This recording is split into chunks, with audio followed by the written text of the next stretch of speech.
Heading away from downtown Boston on the Orange Line, you pass through the beautiful neighborhood of Jamaica Plain.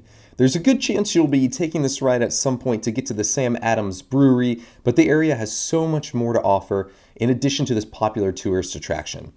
Jamaica Plain, also known as JP, is loaded with green space. Look at all the green on this map. You have the massive Franklin Park, where the Franklin Park Zoo is also located. There's a golf course there as well. There's Jamaica Pond, which in addition to being very scenic, is a great walking and running loop. It's about a mile and a half around, and it can be a bustling spot in the warmer months. Olmsted Park is just north of Jamaica Pond, and its paths are just as scenic. And finally, there's the Arnold Arboretum, which needs to be on your list of places to visit in the fall. The Arboretum is actually run by Harvard, but it's still open for your enjoyment. These four parks make up what is known as the Emerald Necklace, and this is one of the biggest draws of Jamaica Plain. Jamaica Plain is easily Boston's most diverse neighborhood for all categories. You've got families, young professionals, retired folks, students, with people inside of each of these categories coming from different backgrounds. JP has a strong sense of community, and this sense of community is rooted in the neighborhood's history. It's really persisted through decades of changes in the neighborhood. Within JP, there are loads of independent and local businesses that are unique to Jamaica Plain and have been influenced by the residents who have moved there. The North End is Little Italy due to the wave of Italian immigrants, and Jamaica Plain is kind of a little everything, to include Italian. I encourage you to explore all the food options in the neighborhood, as well as explore the artsy and craftsy stores and establishments. One observation I've made on Jamaica Plain is that the emphasis and pride on local businesses carries over to the grocery situation. There's a ton of local markets for you to try, and this can be fun, but there is some comfort if you're moving from another state to have a more standard supermarket chain. And for a neighborhood as large as Jamaica Plain, there aren't a ton of large grocery store chains in the neighborhood.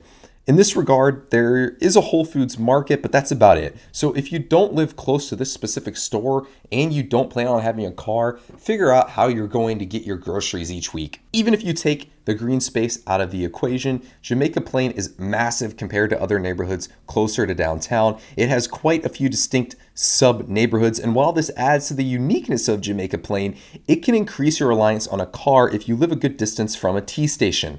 Traffic in Boston can be quite frustrating, and drivers have a terrible reputation, so be sure to take this into account if you're weighing keeping a vehicle.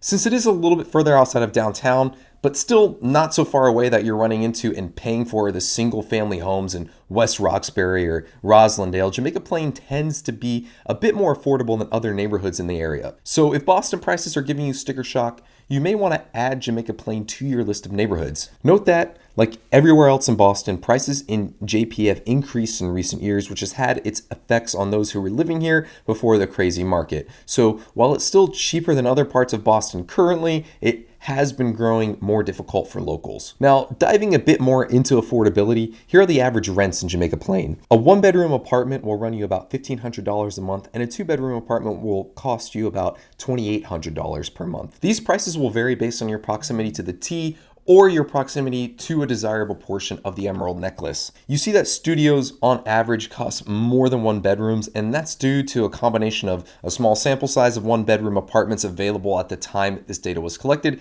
and the fact that studios in JP appear to be in newer developments which tend to cost more. At the time of this video being published, there is a good supply of 2 and 3 bedroom apartments in Jamaica Plain. So this concludes my quick overview of Jamaica Plain. Please let me know in the comments if I missed any important aspects of the neighborhood, or if you have any questions. Please like the video if you enjoyed and subscribe for similar videos.